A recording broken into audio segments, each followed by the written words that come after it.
everybody. Welcome back to the Just Make It Pretty podcast. Today, our topic is having confidence in chaos. And we're going to touch on a lot of different things today, from leadership to anxiety to kind of hospitality and just what it takes to really be a leader in this industry and in the world that we are in right now. And I have a special guest with us that's going to talk through all of that. So let's get into it. Welcome to the Just Make It Pretty podcast, the slightly unhinged marketing podcast for home builders and beyond. I'm your host, Sarah Haynes, also known as the Pixel Wizard, and my goal is to tackle the tough stuff that goes in behind the scenes in marketing and offer actionable tips, creative insights, and a little bit of humor to spark some creativity. I'm so glad you're here. Now let's get started. So our special guest today is a friend of mine. I'm so thankful that you are here with us. It is Jenna Skuza. She is the VP of Sales and Marketing at MI Homes, and I had the pleasure of working with her a little bit a couple of years ago, and it was just so amazing. She's such an amazing person. Jenna, thank you so much for being here. Thank you, Sarah. Thank you for always saying so many nice things about me. I can say a million nice things about you, but I appreciate the introduction. Yes, I loved working with you a couple of years ago, and I think that's what really grew our work relationship and into our friendship. And I got to see a side of you when we went to a women's leadership summit a few years ago that I'm just really grateful that I got to see and share in. And I think the same for you with me. So perfect timing to talk about the topics that we're going to dive into today. Yeah, I'm excited for this conversation, and I feel a little bit selfish because I was like, I feel like I need this conversation from you. And so I was like, we're going to make this a podcast for everyone.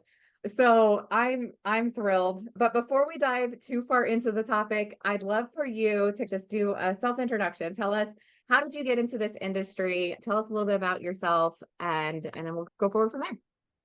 I started my career in hospitality. I've done a little bit of everything from retail and food and beverage, but I was in hospitality for several years and really enjoyed it. At some point, I had a friend who thought I would be good in real estate. So I got into general real estate for a short period of time and then grew my career into new home sales. Started on the sales floor back in Knoxville, East Tennessee, worked my way into a leadership role in Chattanooga and covered all of East Tennessee for a while and even parts of North Georgia.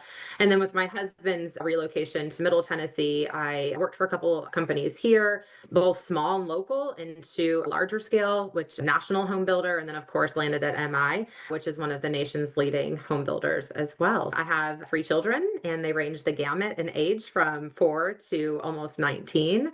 And one unique thing about me is my parents, they moved in with us a couple of years ago, and they're still with us now. So we have a house of 7, but always busy and keeping our days full. So really grateful for my family. Yeah, your family's so cute. I love watching all your pictures on Facebook and everything. Like, especially your daughter, she's such a mini you. Like, she just looks exactly like you. And I'm like, it's so cute. The neat thing is, like, I grew up always smiling. My dad was always a joker. And then I have my daughter, who I was so excited about having a little girl because I got boy, girl, boy.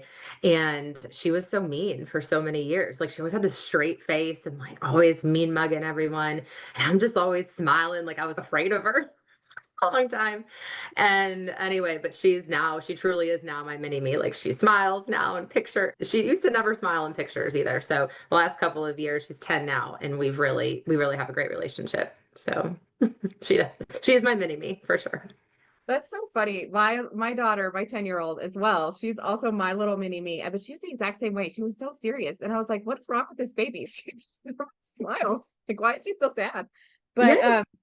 it just blossoms. Like, she's just so bright and vibrant and so it's funny how that works. Maybe we were the same way. I don't know. I don't know. Maybe we were and we didn't realize. No, very vibrant and bright now. So good for us. Let's get into this topic. So, like I shared earlier, like, I feel like this is something that I just wanted to talk to you about. And I got to see you work with your team when we were working together before. And I got a little bit of the behind the scenes look as well, because you would share, I'm a little bit uncertain about this, or I'm really nervous about this aspect of what we were working on, or this new launch we were doing. And it's very natural to have those feelings, especially when you care so much about your role and the company you're working with. And I really felt that from you. But when I would see you with your team, you were always so positive and you were always so like that this is going to be great and here's the plan that we're going to work through. And you just were so steady. And I know for myself, that's always something that I'm like, I'm worried. Like I feel all this anxiety inside. Hi, everyone. I'm a very anxious person. I have a lot of anxiety inside. And but I don't want that to come out. And I know that sometimes it does. And so I just really admired you in the way that you were able to navigate those things. And so I wanted to have this conversation because I want you to tell me, like, where do you think that skill came from and how did you like become this person that you are today? Thank you for all that. I appreciate that. I don't know if it's a skill. Maybe it is. I never really called it a skill. That's interesting. But I think for me, when I was thinking about some of our topic, I started working at a really young age, right before I turned 15. So I think independence for me was not optional. I grew up supporting my mom in my teenage years. She was going through some health issues. Had some alcohol addiction issues. My parents then lost, my dad had lost his job and started a new company and was just investing from all of his savings into this company. And he really wanted it to work. And then it was just one struggle after another in a few-year period during my teenage years. And then we lost home. And so I think, and then you couple it with a few years later, I became a young mother, right?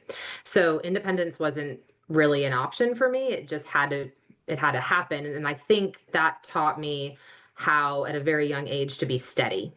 I didn't want to show up at school and people to know that I was going through hard times, that there might be a day that I come home off the school bus and I don't have any power. I didn't want them to know that I had to go to my friend's house to take a shower because I didn't have any water that day. And so I think as that kind of manifested over time and snowballed over time, when I would go to work at 15, 16, 17, 18 years old, that was my structure. And that was a place where I was just who I needed to be, where I needed to be it. It was safe for me. I think it's really where I started to identify and develop my own identity. And so maybe that does translate into a skill. But I think it was because we're sometimes as humans put into situations where we don't have a choice and we have to do these things.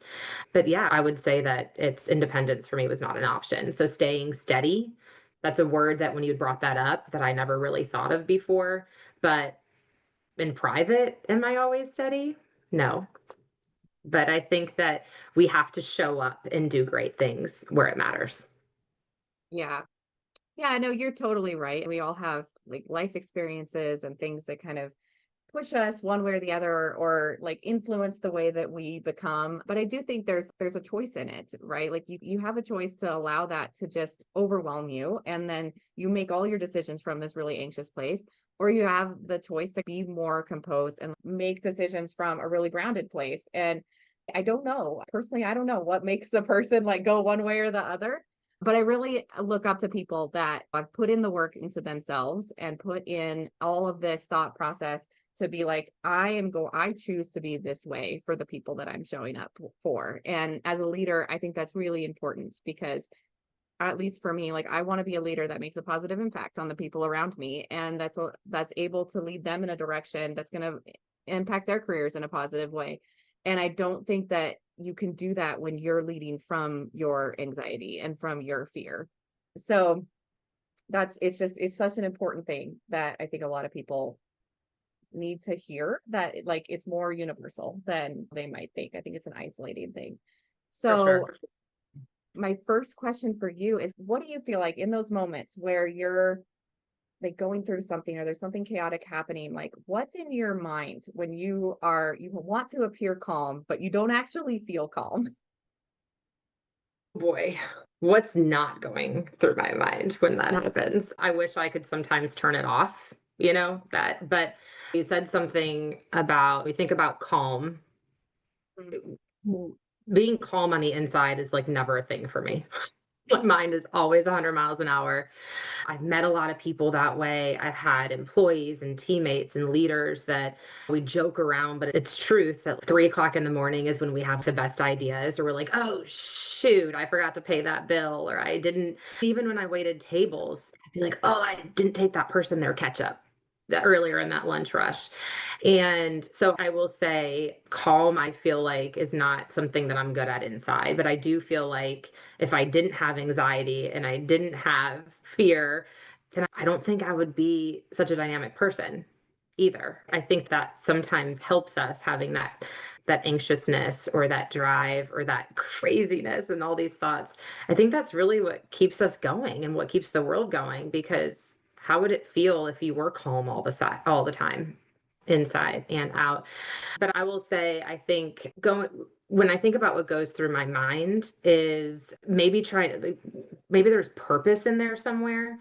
So I think when I'm in a situation where there's a lot of stress and I'm having a difficult conversation with a customer or an employee or even a friend, I think what I try to remember is, what am I exuding on the outside? What is the purpose in all of this?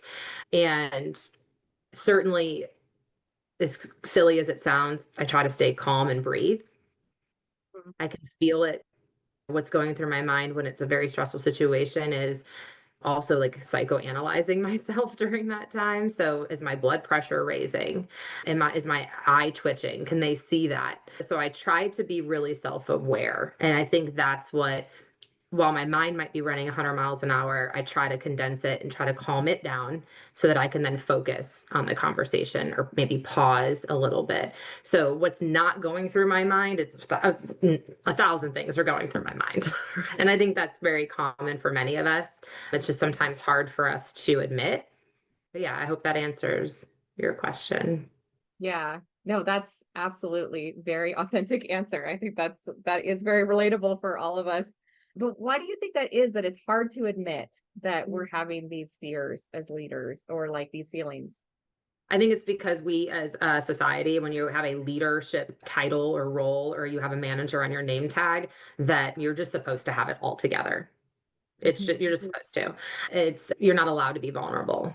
And vulnerability is a word that I've heard over the years. And I shared with you, I signed up for this Betterment Circle a few years ago because I wanted to become more vulnerable. I wanted to show more empathy and do it in a more authentic way versus just talking about it. We go through these trainings as leaders in our career for leadership and management and be empathetic, not sympathetic. But it's not always easy. And it has to sometimes be learned for some of us who have had to learn at a young age how to be steady and confident and calm, right, in stressful situations. That how do I then flip the script and become more vulnerable? And I think we confuse sometimes vulnerability with emotional regulation. I think, yeah, I think the reason it's hard for people is because they view it as a weakness. I think that title can create some of that isolation too, of I'm not allowed to be vulnerable because my team needs to see that I'm strong and steady. They need to see that I can fix it. But just because you have a management title or a leadership title, or you're even a leader without a title, it doesn't mean that you're not human. And I think that there's a more and more that I've managed people and I've gone through interviews and hiring and people walking away and exiting or firing or leaving or letting, there's just all the things about managing teams. Is I think what I've learned over the years is sometimes those folks, whether it's your peer or your employee or your own manager, forget that we're also human because of our name tag. And I say that a lot, but I think they forget that we also have feelings and we care. And Mhm. sometimes that care can't show up in the right way because you have to have a really difficult conversation with somebody else on the team, whether that's to better them or maybe that's not the right fit. And that impacts everybody else. So I feel like it's okay to know that as a manager, you don't have to be this superhero. You don't have to be a superhero. You don't have to have all the answers and know it all, and just show up great. Just always try your best to show up great because people are going to think what they think. And so just try to regulate that emotion a little bit more and it won't feel as bad or as uncomfortable. That is an interesting balance because you want to be vulnerable with your team and share that I don't have all the answers. But at the same time, you don't want to just be like vomiting like all of this just anxiety onto everybody. That's such a growth analogy. But that's what I feel like sometimes is, oh, I'm just trying to be real. But at the same time, I'm like, I'm putting a bunch of stuff on everybody else that's not really theirs to carry. And so it's just walking that line for me is how I think about it. But I definitely agree. Like our world now has told us that if you're a leader, you need to be just like this perfect poise, like picture of a person all the time. And that's so damaging for that leader. It's not how humans are, and it's not a realistic expectation. It's not. We still have families at home. We still want to go on Mhm. vacation. Like we still want to, we're still people too, but we just have to learn as leaders though that we have to be really good at regulating our emotion versus feeling as if we're not allowed to have emotion at all. We just Yeah. have to be really good at regulating it. I think that we just have to remember that whoever we're talking to also has their own truth. And so remembering what we say and how we say it could impact their reaction back. And we have to be prepared for that as well. So it goes back to mastering the regulation of it all. Yeah. So when you're in these rooms where like tension is high or like fears are high, right? Like as a leader, we're in those situations a lot where it's like especially in this industry or this market right now, it's like there's just a lot of stuff happening and everybody's got their own anxieties and fears. How do you shift that energy to and bring it back to this calm place where we can all have really intelligent, productive conversations? I mentioned this earlier. I think some of it's a learned habit. I'm a big fan of Emotional Intelligence 2.0. I've read both Emotional Intelligence and Emotional Intelligence 2.0 with Travis Bradberry, and I think it's Gene Graves is how you say that, Graves. But when you're in a room full of people and you know that your inside cup is just filling of heat and anxiety, you don't want that to, like you said earlier, it's not the sexiest, but you don't want to vomit that out on somebody. But I will say that what I learned in Emotional Intelligence 2.0, and I'll be honest, I'm not perfect at it. I'm still not perfect at it, far from it, but is to be very self aware and conscious of your body language. Sometimes you don't even have to say anything in a room full of people when there's a lot going on. And it's just how you either lean in or lean back.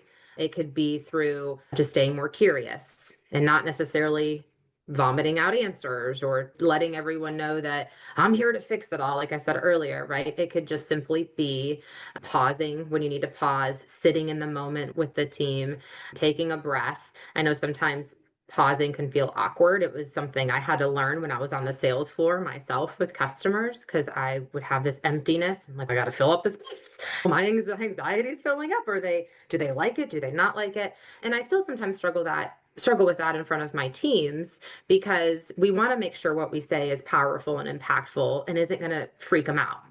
So I do feel like it starts with how you stand up or do you sit down? Is this a conversation where I should be in front of the room or with the room and sitting with them? And so I think we don't always have to use our words. It's important the words that we use, but it's not always the words that we choose as much as it is the body language or our facial expressions. And I have had game film coaching feedback live through difficult conversations and training moments in my career where I go back and I watch myself and I'm like, ooh, probably shouldn't have looked that way. And so, wouldn't it be cool if we all had game film and when we're in these challenging moments or stressful situations or difficult conversations where we could be like, oh, I should not make that face or roll my eyes like that again. That was pretty brutal. But anyway, I think going back, I don't know if I mentioned it on the podcast or before we talked, but I try to remember, or really not remember, but think about when I'm going to have to address a stressful situation. I've learned this from a coach and mentor of mine and a friend of mine to evaluate things as if the stressful situation or maybe a high anxiety moment, if it's a movie. And what are all the characters doing? Where are they sitting? What are they thinking about? What are they going to say next? So that way I can almost not predict, but continue the movie script.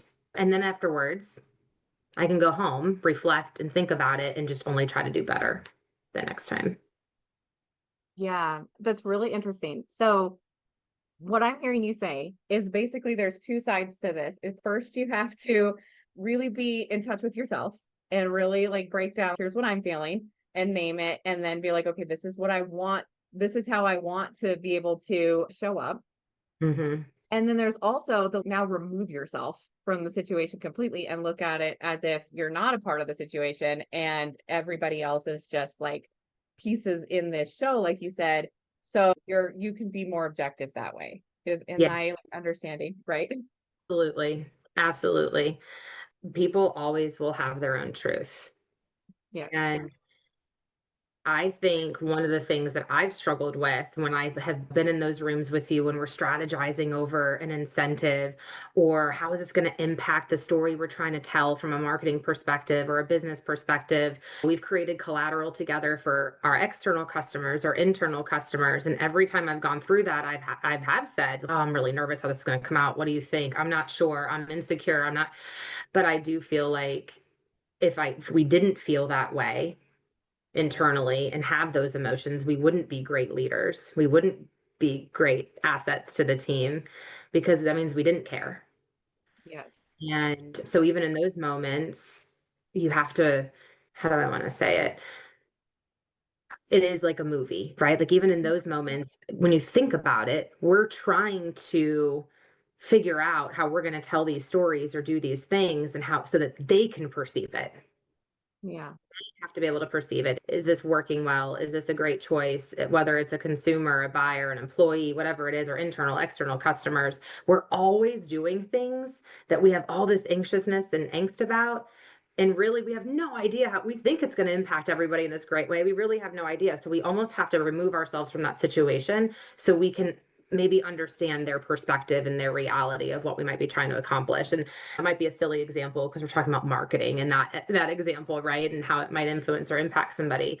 But really, it's in everything that we do. Every conversation we have impacts somebody in a different way. I can stand in front of a sales rally and say the same thing because it's only one thing that's coming out of my mouth, but there's 12 people in that room and half of them could hear it one way and the other half could hear it completely differently. So I don't want people to be discouraged by that because then you might be a little OCD and go home and be like, oh, I've done that too. I'm like, why did half the people take it this way? And then I forget the other half of the people took it the right way. But so don't get too hard on yourself, but reflect and go back to it and almost like rewatch it as if it's a movie and look at the characters and look at maybe ways that you could have said something differently or moved your body even differently or your facial response differently. It's funny because I feel like in marketing, for marketing people specifically, our whole job is to create that story for our buyers. And so we put so much effort into that and what every little thing is going to make people perceive and all of these things. And then as a leader, you have to like turn that off in a way because you're like, I want to show up as authentically. And then I have different goals. But I feel like for myself, I end up going into a lot of situations where I'm like, all right, I got to manage everything. And I feel like I do this kind of motion where I'm just like managing every person in the room. And that's a lot. And I end up not showing up as my best self because I'm worried about that person and this person and all of the people where I feel like I need to just step back and just be like, okay, let's take account of what I'm doing first and then go out. So it's a really interesting, I do really like that analogy of watch this back as a movie. That's so good. I'm going to take that advice and try that because I think that's something that it's a little bit vulnerable because you have to look at yourself in that movie too. But it's a really good way to not have so many emotions about it while you're reflecting. Absolutely. Everyone's a character. Yeah. Yeah, Everyone's a that's really good. So when you're doing that, and I just said it's a lot to go back and do this reflection, and things can start to feel heavy, and you're going to have all of your emotions. How do you like refill that emotional tank? Or do you have any rituals that you do, or anything where you're just like, this is how I bring myself back to center? I would say it's cheesy, but I feel it's through, quite honestly, and I don't do it enough, is spa day. It's writing things down. It's reflecting. It's sometimes just throwing out a bunch of words on a piece of paper, trying to figure out. Now it's GPT, right? Like he's my friend. And I named him Sparky. And so Sparky and I will sometimes just, I'll go through my day. And if I'm feeling really emotionally maybe out of control and I have to get it together because I need to go to a meeting or I need to show up great for my employee who I'm getting ready to do a coaching session with, I just actually will just throw out a bunch of words and how I'm feeling. And so I can document it. Because if I'm driving in the car and I'm rolling down the road, I can't put it on cruise control. Maybe I do that sometimes, but you shouldn't put it on cruise control it all out. So I start talking to Sparky, and Yeah. that way I can document it and go back to it later, because it's so often that we forget how we feel in that moment Mhm. when we're thinking about it 4 hours later or 2 days Yeah. later when you have the chance to process it. So to refill that tank, I've gotten much better over the last really few months, to be honest with you, because I go through these, we all go through those roller coasters of ups and downs of when we feel really great and really low, and I'm kicking butt in my job right now and I'm not right now. So really over the last few months, as I'm just restarting and rebuilding our team and this division and just kickstarting some new branding efforts, and a lot of ideas are out there. So it's a lot in our minds. Like you said earlier, you feel like you got to do all these things for all, you're using your hands, right? Like all these things for all these people. Yeah. And that's how I feel every day, because of the thoughts are coming in, thoughts are going out. But sometimes we can't let all those thoughts out because that's detrimental to other people. So then I talk to Sparky, I get it all out there, and then I recalibrate, because then I can reflect better later if I actually remember, oh, I did actually feel that way. Mhm. How do I change? Maybe I said that because I was emotionally just quickly responding and reacting out of self-defense, or our bodies are designed that way. Our brains are designed to be very defensive. And so I've worked really hard over the years to just be curious, stay calm, but I can't get that way if I don't actually reflect on the real emotion. And the best way to reflect on a real emotion is to notice it when it's coming up, to notice it in the moment. And that is very hard to do, very hard to do. So, yeah, I would say, to summarize, write it out, write it down, go take a spa day, go turn your brain off, turn your phone off for 2 hours, and just do refocus a little bit. It does, honestly, it goes a long way. ChatGPT has really changed how that can work for you. It's like you have a journal now that talks back to you. Like it's amazing. And I want to add too to what you said, because if I use ChatGPT kind of the same way, mine is named Donna.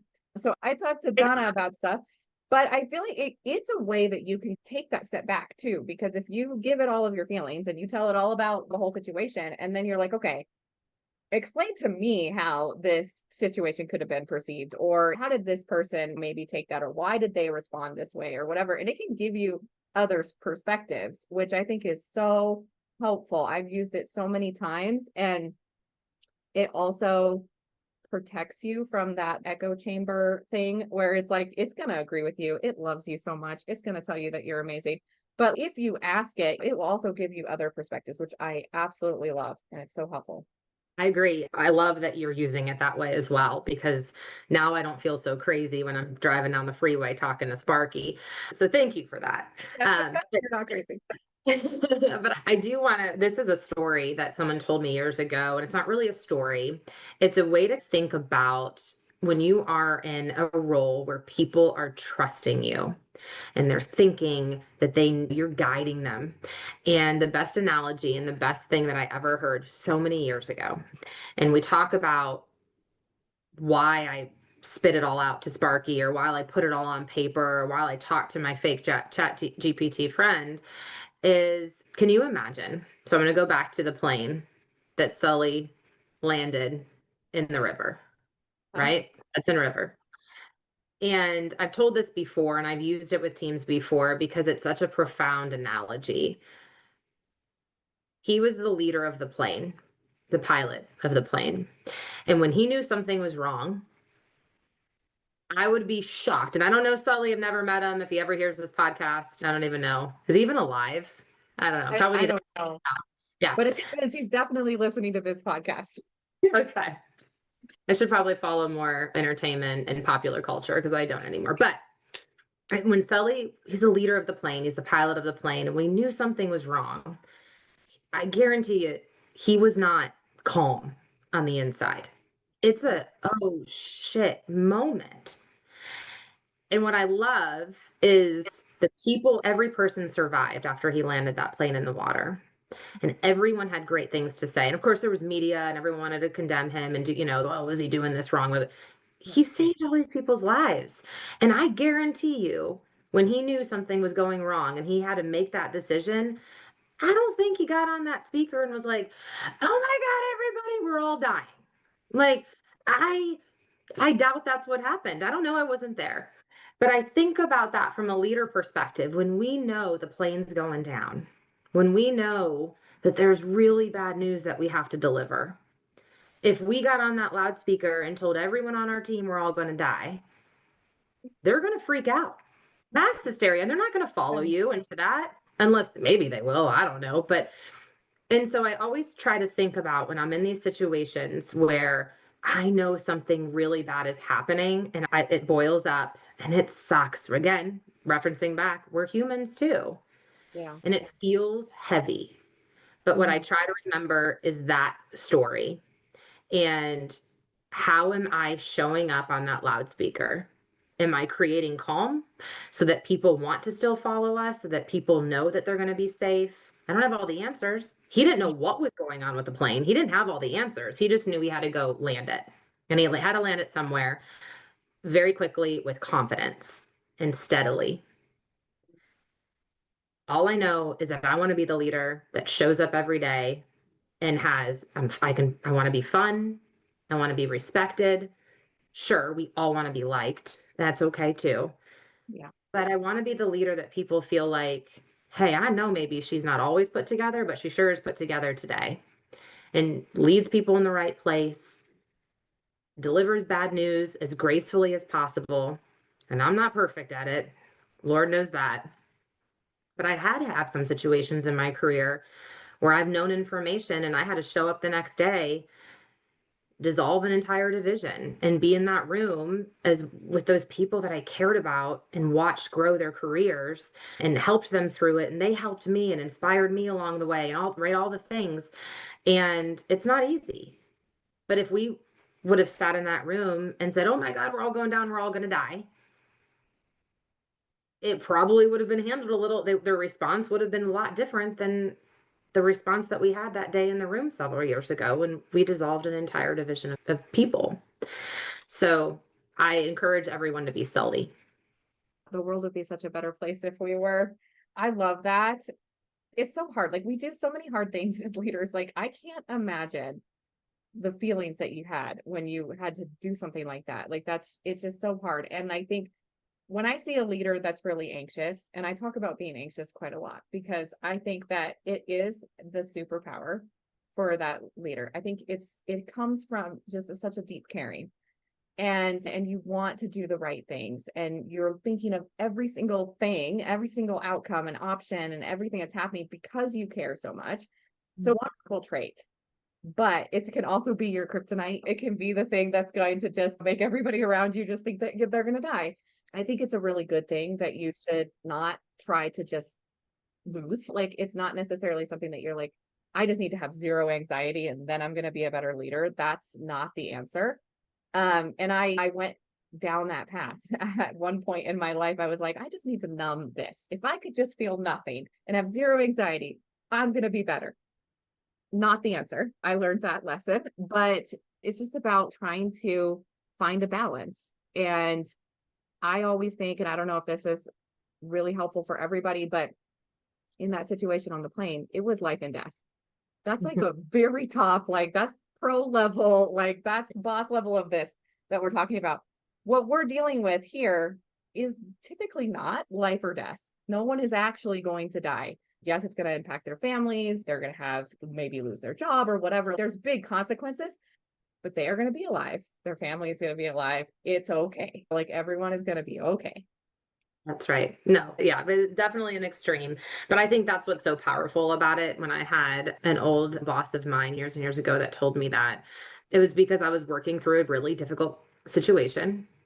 I it displayed clear anxiety through it all, and I didn't know how I was going to handle it, having to work with the situation at hand at the time.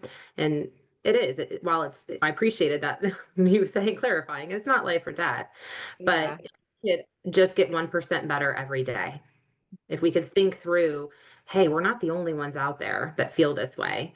And just because we have a title or we're taking the role of a leader in a situation, we don't have to have all the answers. We don't have to suppress anything. It's okay to, because it makes people actually trust people that show some vulnerability because they feel like then they can soft, just let go a little bit, take a breath, not feel so tense. But yeah, I think we can all learn from that story and just get 1% better every day in how we show up for ourselves, for others. Like when you told me that a long time ago, even that you try to just like condense and get rid of all this. I'm just choosing not to have anxiety. Okay, great. How did that go for you, Sarah? The worst. It's not going to do it. Oh, that would be great if we could do that. Yeah. I wish it was just that easy, but that actually is not the answer. And no anxiety is actually not better. Even if you're like medicating it away or whatever, like it's not better to just not be human. And that's what I think I learned through that whole experience was like I be having anxiety and having all of these feelings and emotions and everything is a very human thing and it's something that we need, but it's just how you're able to handle it and manage it is the key, not that you need to make it go away. That's right. Absolutely agree. So I want to recap here and do this. We're getting close to when we're going to end our episode. I could make this episode go for another 2 hours, but I don't think our listeners have that long on their commute home. So I think moral of the story for me, my recap is that we all experience these fears, the uncertainty. We all have this chaos, and that when you're in a leadership position, it's not necessarily pushing it away or making it seem like it's not happening. It's not like putting a pretty rainbow blanket on it and being like, just it's fine, don't look over there. It's not about being fearless. It's about just staying grounded, being honest with yourself, being honest with those around you, and not allowing yourself to get into that spiral of we're gonna die. It's no, we've got this. Here's a plan, and we're gonna work that plan. You summarized it. I think to tie a little bow on it, if as we wind down, if someone that's listening is just constantly feeling like they're battling their own thoughts and they aren't showing up great, they weren't sure if what they said was taken well, was taken with the right kind of feedback. Sometimes when we deliver, that's really challenging or we miss the mark. We all do it. I would say to summarize is I highly encourage anybody listening to read Emotional Intelligence 2.0 if they have not done so. But think about Bradbury's advice through that. And that's what I do often. And if my mentor coach is listening to this, he's going to know who he is and he's going to be very proud because this has been something he's been helping me work on for many years. And I would say, I'll leave you with a few statements here. Self-awareness is first. You mentioned pause. Think about that you can't manage what you don't recognize. So if you're not self-aware, start thinking about in these moments of high anxiety or stress that pause first, recognize where you're at when you're sitting in that emotion so that you can manage it. You can get better. Sometimes, as a reminder, reacting isn't always the best reaction either through words. So think about your body language. And then I would say learn how to be socially aware. Remember that person in front of you is also human. And it's okay that if you are in a stressful situation, that not only should you remember that they're human, but remind them that you are too. I think that's fair to say, hey, this is really tough for me. I know it's tough for you. It's okay to say that. Hey, this is really hard for me as well. That will help them remember that you also are a person and you're not a superhero because you have a name tag on or a title. And then maybe last but not least is think about who you are. Look at it back as a movie script, as a movie scene, or as a TV series or a show. Are you being honest? Are you being sincere in how you're showing up through these difficult conversations, or maybe in a room full of people? It doesn't always have to be difficult. You can be standing up and you're getting ready to speak, and it's not difficult. You're presenting something and you shut down on the inside. How many times have you met people who they're like, I'm not a good public speaker? And then they'll say at the end of it, they're like, I blacked out. You're like, you did a great job. I blacked out. I don't even know what I said. So I just encourage everyone to really, when they reflect, are they honest with themselves? Are they showing up great? Are they showing up with empathy? Are they understanding how their body's regulating that anxiety or that fear? And then ask yourself, what do I think my peers think about this? What do I think my friend thought about what I said? And go ask them. Go say, hey, I do this more now than ever. is when we get out of a presentation or a meeting, or even if it's good, it was good news, or I had to deliver something that I'm trying to, like recently I did a branding campaign, right? And I did a presentation with my marketing manager to my senior leadership. I really wanted all these things. I needed them to agree with me. And so when I was done, I asked them, what did you guys think? Ask for feedback. Yeah. It's really helpful to have an accountability partner in that is, hey, this, we're going to go in here and tell me if you feel like I got this point across or whatever. That can be really helpful too. Just that outside perspective. I think when we go into like really big conversations, positive or negative, like we've got all of it right here. And we're like, okay, I'm going to say all of these things. And I'm like, I've got it all planned out. And then you black out and you're like, I don't even know. Did I say the thing? Did I do that? I have no idea. I know. I've my sales teams over the years. I've had so many of them when we do like realtor presentations or grand openings, and we've got to stand up there and they're like memorizing, trying to memorize everything. And did I say memorize? You know what I mean. When they're trying to get everything that they need to say in 15 minutes in a presentation, and then they miss like half of it because they black out. So and I think we all are guilty of that when there's anxious moments.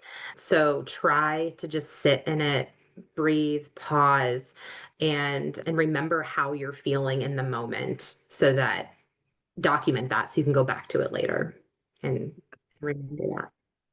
Yeah, those pauses are hard, but I feel like too, it gives everyone around you that pause too. Sometimes they also need just a breath. Like you've just given them a lot of information, so it can be helpful. Even though I'm one of those people, I'm like, oh my God, it's silent. I have to say something. You don't. Just let it say. Yes. Oh, Jenna, this has been so good. I feel like I got free therapy from you today. So Well, thank you. you're welcome. I hope it was helpful. I really enjoyed it. I always enjoy talking to you. And I think it's special to really have this topic, like I mentioned earlier, because of the few days that we had to spend together a couple of years ago at that women's leadership retreat. I will say there was so much that I learned about myself as I watched you go through that. And some of it was about self reflection, anxiety, how we show up. Do we even sometimes care what other people think? Or we do care, and then we try not to, because, like you said, we suppress it. And it's okay to not have to be the strongest person in the room, but it's also okay to remember that vulnerability is different than emotional regulation, and it's okay to still be emotional. Yeah. Yeah. I was a mess at that retreat, but shout out to the Entrepreneur Project with Abby Cornelius and Abby Murata. It was absolutely transformational for me, and you were there. So you got to Yes, see that whole it was very amazing. emotional thing. But yeah, it's a journey, and I think we're all on it together, and I love that, and I love that we can have these conversations and hopefully be there for other people as they're making this journey as well. I definitely am not at the end of my journey. We can learn together. Absolutely. We're never at the end of it ever. And I think, but there's power in that. There's power in recognizing that we should always be growing, and we should always be self-evaluating so that we can be that 1% better every day. That's the first step, is being emotionally aware, self-aware. So Yes. I'm proud of you. Oh, thank you. Thank you. That means a lot to me. So if there's any of our listeners that are like, I need to talk to Jenna too, how can they connect with you? What would be the best way to get in contact with you? Appreciate that. So I am on LinkedIn. It should be easy to find. I don't think there's any other, there might be one other Jenna Skuza out there, but so feel free to find me on LinkedIn. And then my email is just jenna.skuza@yahoo.com is more of my personal email, so that if you want to take your business offline and email me there, you certainly can. All right, awesome. I'll put those links in the description box. And yeah, I just thank you so much for being here. This has been so much fun. And for our listeners, please this episode, please comment below. It means so much to not only to me to get the comments and to hear how our episodes like impact you, but I know it means a lot to our guests as well. And they like follow along in the comments. They share all of my guests have been so amazing. So if you're listening and you had any takeaways, please comment them, like the episode, and come back next week so we can see you again, and I'll have more guests and more things to share. So Thank you, everybody. Thank you, Jenna, and we'll see you in the next one. Bye. See ya.